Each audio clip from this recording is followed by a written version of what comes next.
In the coming weeks, resort towns will be heavily bombed. This was stated by philosopher Alexander Dugin, reports the TG channel of the Russian Federation, Kremlin snuffbox. I recently warned there will be strikes on Sochi, and there were strikes, because I knew what I was talking about. Now I want to tell everyone, in the coming weeks the enemy will bomb us hard, harshly. There will definitely be strikes on Sochi, Crimea, Gelendzhik, and other Black Sea resorts. This is inevitable, the philosopher told the channel. He believes that in light of such events, all of Russia should go to war. A source from the Ministry of Defense, whom the public asked to comment on these words, said he talked to officers he knew, learned sensitive information, and is disseminating it. Measures must be taken to ensure that this does not happen again.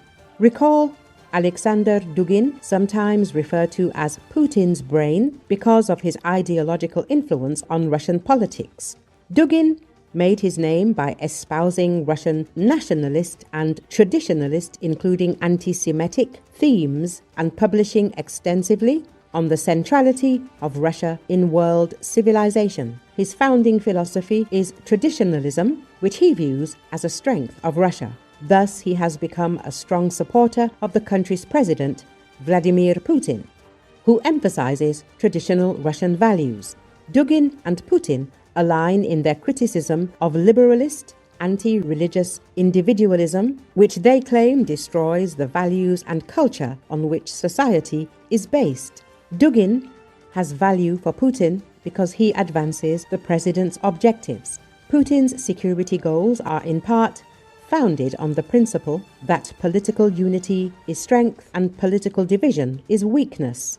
If Russia can maintain political unity by whatever means necessary, it retains its perception of strength. And if a state opposed to Russia is divided internally, it can be portrayed as weak. But Dugin's extreme Russian nationalist rhetoric at times clashes with Putin's attempts to include all peoples of Russia in a strong unified state, rather than only ethnic Russians. As it is a multi-ethnic state, Russian ethnic nationalism can obstruct Putin's attempts at portraying strength through unity. The label Putin's brain is only accurate sometimes.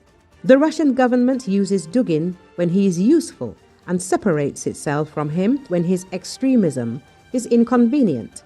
Dugin is a tool who says many of the right things and facilitates Kremlin goals.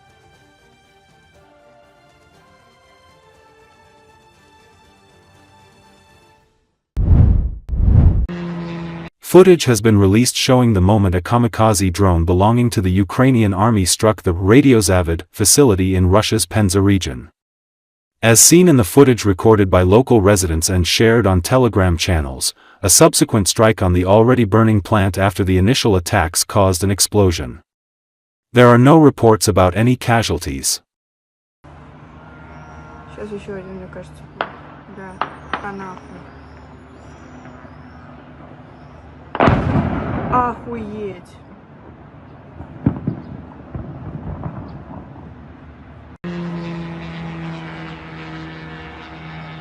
Охуеть.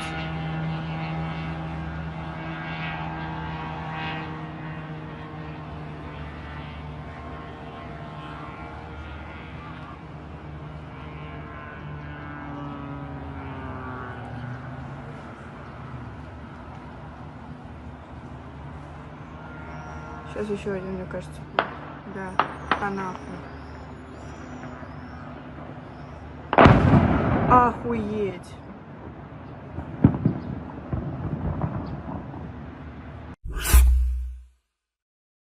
Ukrainian drones attacked the Penza and Volgograd regions of Russia. In the Penza region, kamikaze drones struck the Radiozavid plant. As a result, a fire broke out at the plant.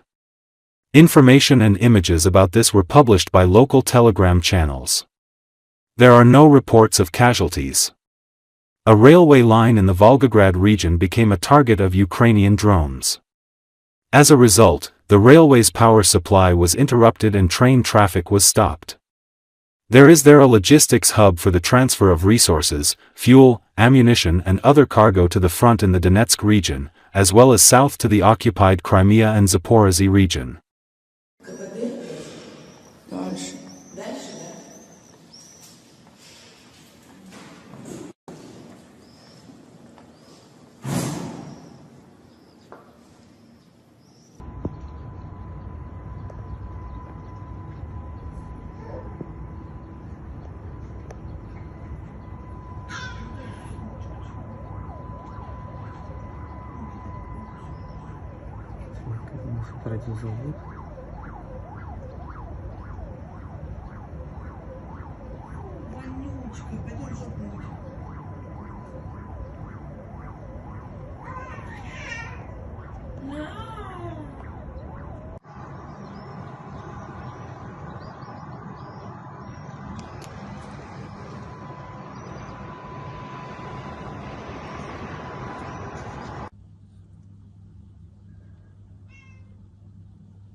Раз, дрон взорвался.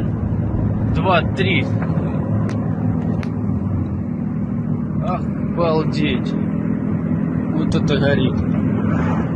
Бля, у меня очко жмет. Вон еще. Ай-яй-яй, я прям через...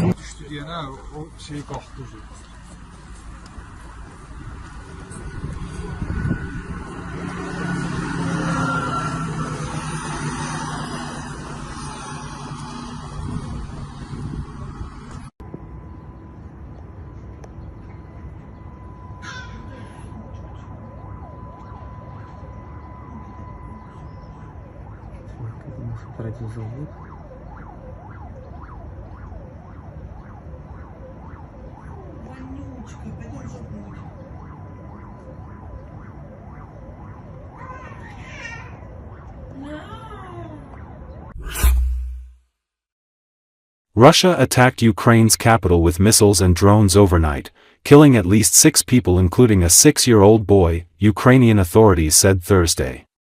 According to Associated Press, Kyiv Mayor Vitaly Klitschko said more than 50 people were injured in the attacks, and that the number was likely to rise. A large part of a 9-story residential building collapsed after it was struck. Rescue teams were at the scene to rescue people trapped under the rubble. Images from the scene showed plumes of smoke emanating from a partially damaged building and debris strewn on the ground. At least 27 locations across Kyiv were hit by the attack, Kyiv City Military Administration head Timur Tkachenko said, with the heaviest damage seen in the Solomiansky and Svyatoshinsky districts.